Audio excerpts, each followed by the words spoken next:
نحمدہ ونصلی علی رسولہ الکریم اما بعد فاعوذ باللہ من الشیطان الرجیم بسم اللہ الرحمن الرحیم۔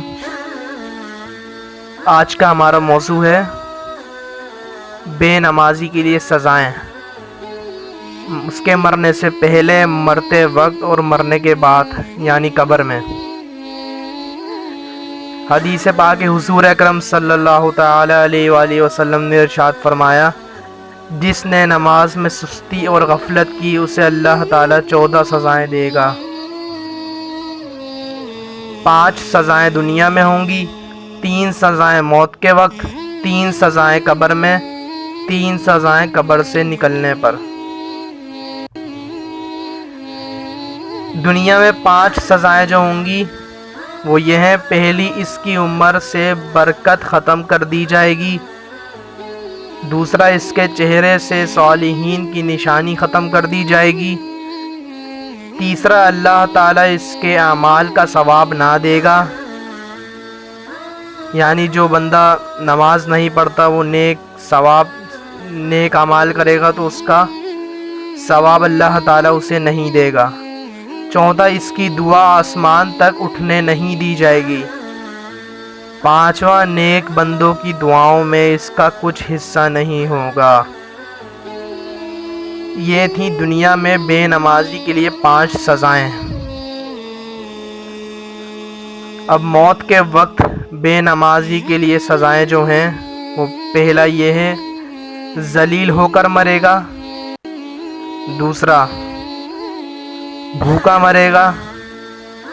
تیسرا، حضور اکرم صلی اللہ تعالیٰ علیہ وآلہ وسلم نے ارشاد فرمایا، پیاسا مرے گا، اگرچہ سمندروں کا پانی پلا دیا جائے پھر بھی پیاس نہ بجھے گی۔ یہ تھی موت کے وقت بے نمازی کی سزائیں۔ اب جو قبر میں، موت کے بعد قبر میں بے نمازی کی سزائیں جو ہیں وہ یہ ہیں، قبر تنگ کر دی جائے گی، قبر چھوٹی کر دی جائے گی، یہاں تک کہ اس ایک طرف کی پسلیاں ٹوٹ کر دوسری طرف داخل ہو جائیں گی، یعنی اتنی تنگ کر دی جائے گی کہ اس کی ایک پسلیاں ٹوٹ کر دوسری پسلیوں میں داخل ہو جائیں گی، دونوں مل جائیں گی۔ دوسری، اس کی قبر میں آگ جلائی جائے گی اور وہ دن رات انگاروں میں لوٹے گا۔ اللہ اکبر۔ اور تیسری، اس کی قبر میں اس پر اژدہا مسلط کر دیا جائے گا جس کا نام شجاع القرا ہوگا۔ اس کی آنکھیں آگ کی ہوں گی، اس کے ناخن لوہے کے ہوں گے، اور وہ مردے سے بات کرے گا کہ میں گنجا سانپ ہوں۔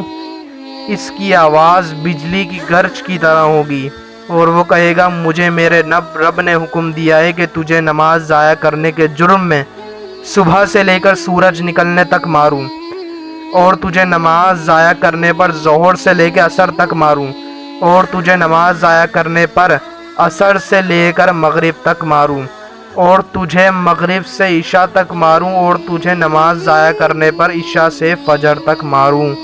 اللہ اکبر۔ اور جب یہ سانپ ڈنگ مارے گا تو یہ بندہ زمین میں 70 گز دھس جائے گا اور قبر میں قیامت تک عذاب پاتا رہے گا۔ اللہ اکبر۔ نماز چھوڑنے پر کتنی ساری سزائیں ہیں۔ اللہ اکبر۔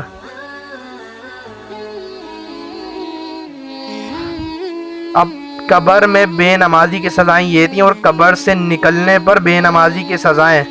پہلی، اس پر حساب میں سختی ہوگی، یعنی جب اس سے حساب لیا جائے گا قبر سے نکلتے وقت، یعنی جب اس سے حساب ہوگا تو اس سے سختی ہوگی۔ دوسرا، اللہ تعالیٰ اس پر غضبناک ہوگا۔ تیسرا، یہ دوزخ میں جائے گا۔ بے نمازی کی یہ سزائیں ہیں۔ اگر ہم نماز پڑھ لیں تو ہم کتنی ساری عذاب سے بچ سکتے ہیں، دنیا میں بھی، قبر میں بھی، اور قبر سے نکلتے وقت بھی، موت کے وقت بھی۔ اللہ رب العزت ہم سب کو با جماعت نماز پڑھنے کی توفیق عطا فرمائے، ان باتوں پر غور و فکر کرنے کی توفیق عطا فرمائے۔ اللہ تعالیٰ کے عذاب سے ڈرنے کی توفیق عطا فرمائے۔ وما توفیق الا باللہ۔